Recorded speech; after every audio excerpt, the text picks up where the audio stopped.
गर्व हो रहा है, जिन्होंने इतनी बहादुरी के साथ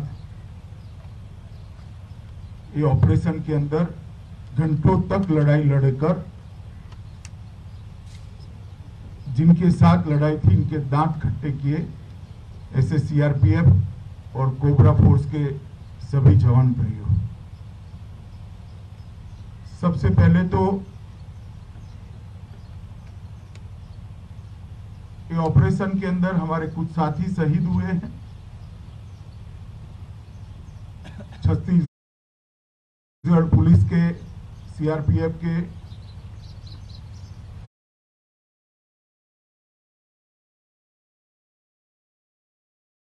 जी की ओर से, मेरी ओर से और समग्र देश की जनता की ओर से बहुत भावपूर्वक श्रद्धांजलि देता हूं। उन्होंने अपने जीवन का सर्वस्व इस देश के लिए, इस देश के विकास के लिए, इस देश की शांति के लिए त्यागा है, बलिदान दिया है। उनके सर्वोच्च बलिदान को ये देश कभी भुला नहीं सकता। जो लोग गए हैं, इनके परिवारों के प्रति भी पूरे देश की सहानुभूति है। पूरा देश चट्टान की तरह इनके साथ खड़ा है। मैं आप लोगों को आज इतना ही कह सकता हूं कि आपके कुछ साथी आपने जरूर गंवाए हैं, मगर आप भारत सरकार पर, छत्तीसगढ़ सरकार पर भरोसा रखना, आपके साथियों का बलिदान व्यर्थ नहीं जाएगा। जिस उद्देश्य के लिए इन्होंने बलिदान दिया है वो उद्देश्य निश्चित रूप से पूरा होगा और विजय हमारी होगी। आज सुबह मैं जब इन सब के मृतदेहों को उनके घर पर भेजा जा रहा था, तब उनको सलामी देकर आया हूं, श्रद्धांजलि देकर आया हूं। जब ये दृश्य टीवी पर जाते थे,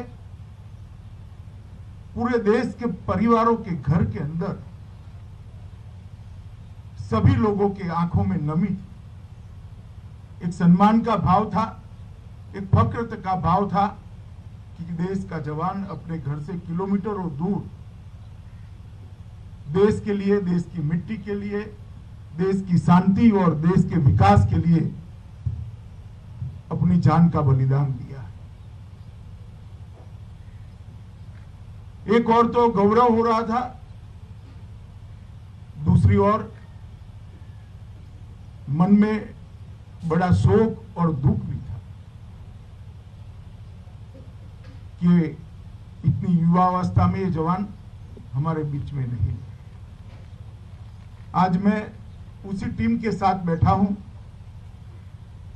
जो टीम ये लड़ाई लड़कर आई। आपने मुझे बताया, मेरी ब्रीफिंग भी हुई वहां पर, घंटों तक इतनी विषम परिस्थिति में आपने बहादुरी के साथ ये लड़ाई को लड़ा है। पूरा देश आप पर गर्व कर रहा है। कुछ क्षति हमारी जरूर हुई, मगर जिनके खिलाफ हमारा ऑपरेशन था, जिनके खिलाफ लड़ाई थी, उनकी भी क्षति हुई। और हमें ये नहीं भूलना चाहिए कि कुछ साल पहले वहां पहुंचना भी दिक्कत थी। उनके घर में जाकर, उनके घर तक पहुंचकर हमने लड़ाई लड़ी है और हम बहादुरी के साथ लड़े। आप सबकी बहादुरी के कारण ही 4 साढ़े 4 घंटे तक मुठभेड़ चली। उनका भी भारी नुकसान हुआ, हमारा भी नुकसान हुआ, परंतु ये लड़ाई है, ये लड़ाई को हमने अंजाम तक पहुंचाना है। विगत कई सालों से हम देख रहे हैं, धीरे धीरे धीरे हम अपनी पोस्टों को आगे बढ़ाते जा रहे हैं। मैं 2019 से गृह मंत्री हूं, मैं देख रहा हूं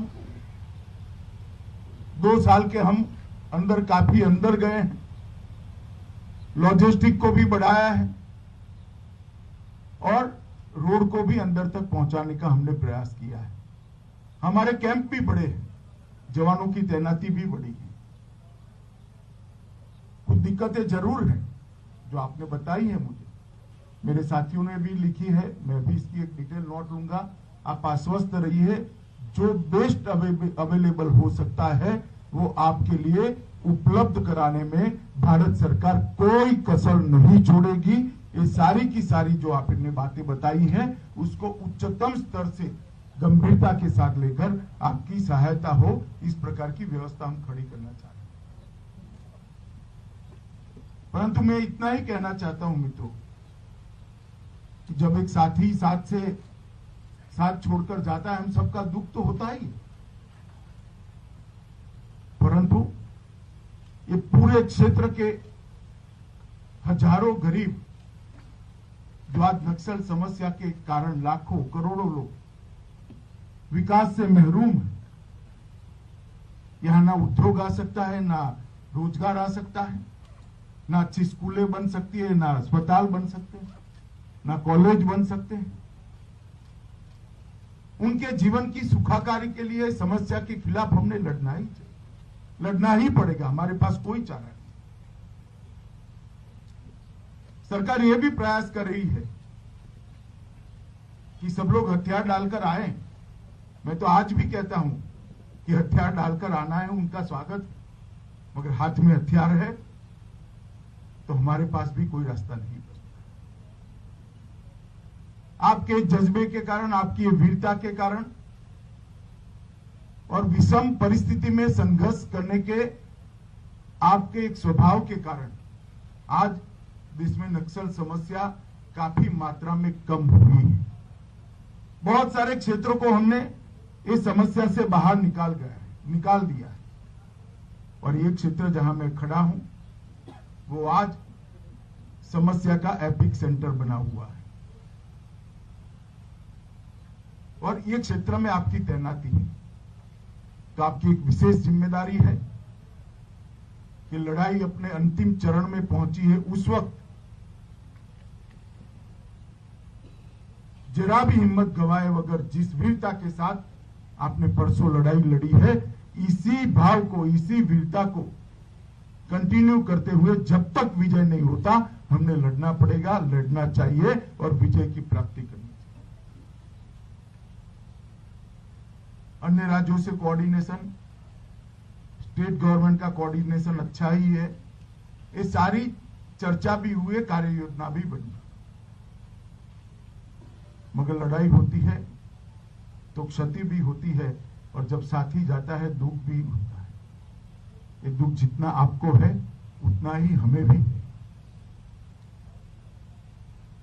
परंतु लड़ाई को हम रोक नहीं सकते। लड़ाई को इसी जज्बे के साथ आपको आगे बढ़ाना है और इसीलिए आज मैं यहां आपके बीच में आया हूं। जब से मैं सुना, मैं आसाम था, मेरे सारे कार्यक्रम रद्द कट कर मैं कल शाम को दिल्ली पहुंचा, दिल्ली जाके रिव्यू किया और आज बड़े सवेरे से यही क्षेत्र में हूं जहां ये समस्या है। मैं आज यहां पर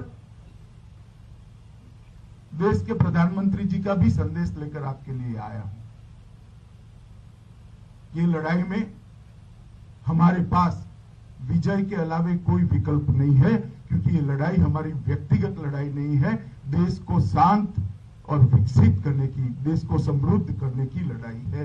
इसमें हमें विजय प्राप्त करनी है और यहां पर आज आप लोगों को सुना भी, आपके साथ चर्चा भी करी, आपके अफसरों के साथ भी सुबह काफी डिटेल चर्चा हुई है, आपके साथ भोजन भी रखा है।